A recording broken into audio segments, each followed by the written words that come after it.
Testemunhos Seletos, volume 1, capítulo 90. Obediência voluntária. Era Abraão um homem idoso, quando recebeu de Deus a impressionante ordem de oferecer seu filho Isaque como oferta queimada. Abraão, mesmo em sua geração, era considerado velho. Desvanecera-se-lhe o ardor da juventude. Já não lhe era fácil suportar dificuldades e enfrentar perigos. No vigor da mocidade, o homem enfrenta a tempestade com altiva consciência de força e ergue-se acima de desencorajamentos que em sua vida posterior lhe fariam o coração desfalecer quando seus passos vacilam rumo da sepultura. Mas em sua providência, Deus reservou para Abraão sua última e mais aflitiva prova, até o peso dos anos o oprimir e ele almejar por descanso da ansiedade labuta. O Senhor lhe falou, dizendo: Toma agora o teu filho, o teu único filho, Isaque, a quem amas, e oferece-o ali em holocausto. Gênesis 22, verso 2. O coração do ancião paralisou-se de terror. A perda desse filho por doença teria sido um golpe duro àquele pai amoroso. Ter-lhe-ia curvado a fronte embranquecida de tristeza. Mas agora eis que se lhe ordena derramar com as próprias mãos o precioso sangue daquele filho. Parecia-lhe terrível impossibilidade. Entretanto, Deus falara e sua palavra tinha de ser obedecida. Abraão era avançado em anos, mas isto não o escusou de cumprir o dever. Agarrou o bordão da fé e em muda agonia tomou pela mão o filho, belo na rosada saúde da juventude, e saiu a obedecer à palavra de Deus. O grande e velho patriarca era humano. Suas paixões e laços afetivos eram como os nossos, e ele amava o rapaz, que era o consolo de sua velhice e a quem fora dada a promessa do Senhor. Mas Abraão não se deteve a duvidar de como as promessas de Deus poderiam cumprir-se uma vez morto Isaque. Não parou a arrazoar com o sofrido coração, mas executou a ordem divina ao pé da letra, até que exatamente quando o cutelo estava para ser mergulhado nas trêmulas carnes do filho, veio a ordem: Não estendas a tua mão sobre o moço, porquanto agora sei que temes a Deus, e não me negaste o teu filho, o teu único.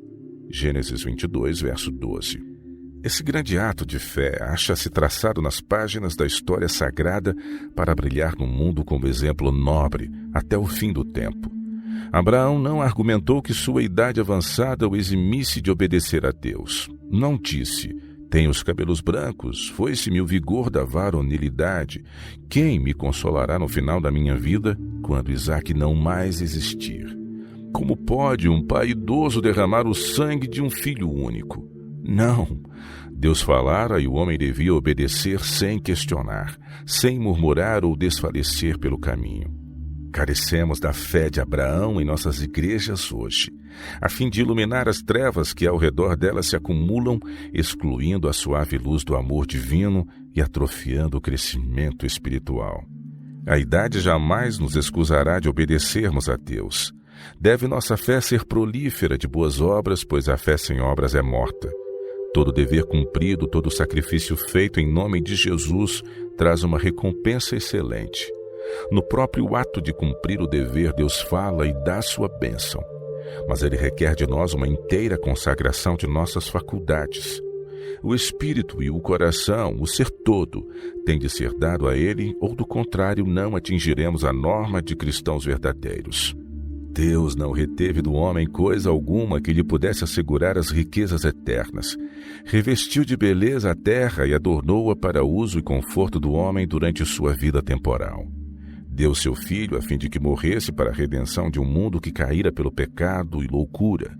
Tão incomensurável amor, sacrifício tão infinito, reclama nossa mais estrita obediência, nosso amor mais santificado, nossa ilimitada fé.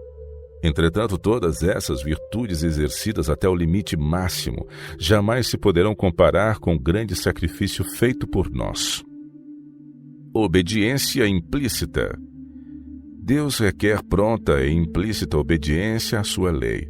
Mas os homens estão adormecidos ou paralisados pelos enganos de Satanás, que sugere desculpas e subterfúgios e lhes vence os escrúpulos, dizendo como dissera Eva no jardim: certamente não morrereis. Gênesis 3, verso 4. A desobediência não só endurece o coração e a consciência do culpado, mas tende também a corromper a fé dos outros. Aquilo que a princípio se lhes afigurava muito errado, gradualmente perde este aspecto, por isso que está constantemente perante a pessoa, até que finalmente esta duvida de que seja de fato pecado e cai inconscientemente no mesmo erro.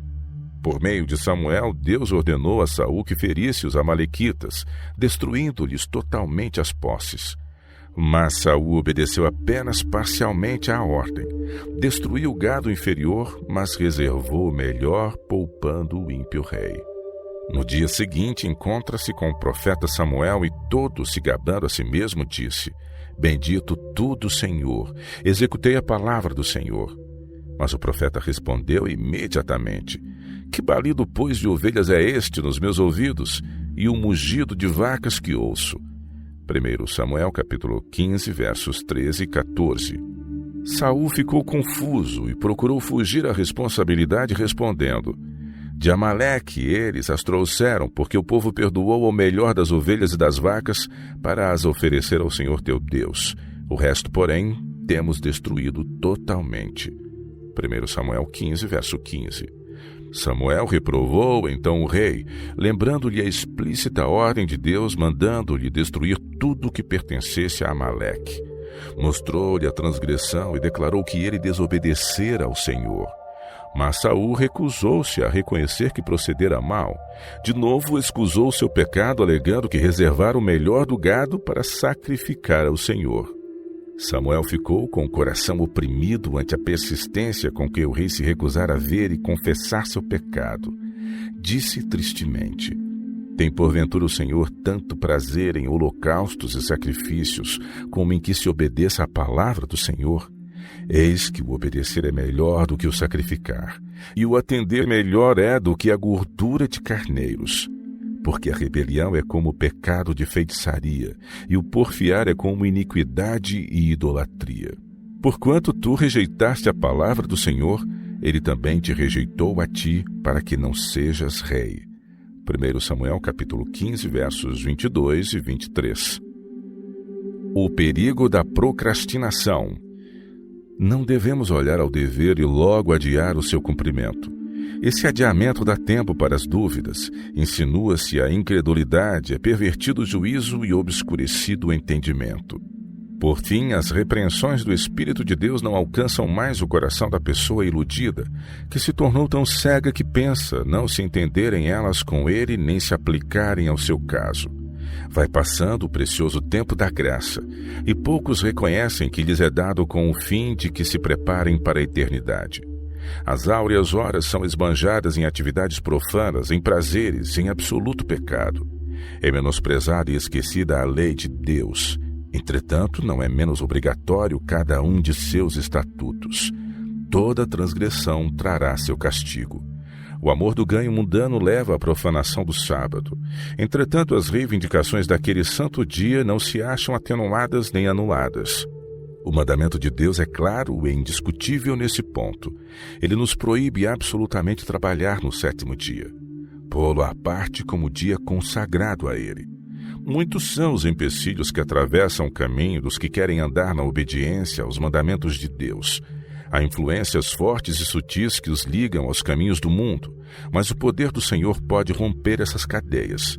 Ele removerá de diante dos pés dos fiéis todos os obstáculos, ou lhes dará força e ânimo para vencer todas as dificuldades, se lhe buscarem fervorosamente o auxílio. Todos os obstáculos desaparecerão ante o sincero desejo e persistente esforço para fazer a vontade de Deus, sejam quais forem as custas para o próprio eu, seja embora sacrificada a mesma vida. A luz do céu iluminará as trevas dos que, em aflição e perplexidade, forem para a frente, olhando para Jesus como autor e consumador de sua fé. Em tempos antigos, Deus falava aos homens por boca dos profetas e apóstolos. Hoje em dia, lhes fala pelos testemunhos de seu Espírito. Jamais houve tempo em que Deus instruísse seu povo mais fervorosamente do que os instrui hoje, acerca de sua vontade e do procedimento que ele deseja que sigam. Mas aproveitarão deles os seus ensinos? Receberão as suas repreensões e acatarão as suas advertências. Deus não aceitará obediência parcial, não abonará nenhuma contemporização com o próprio eu.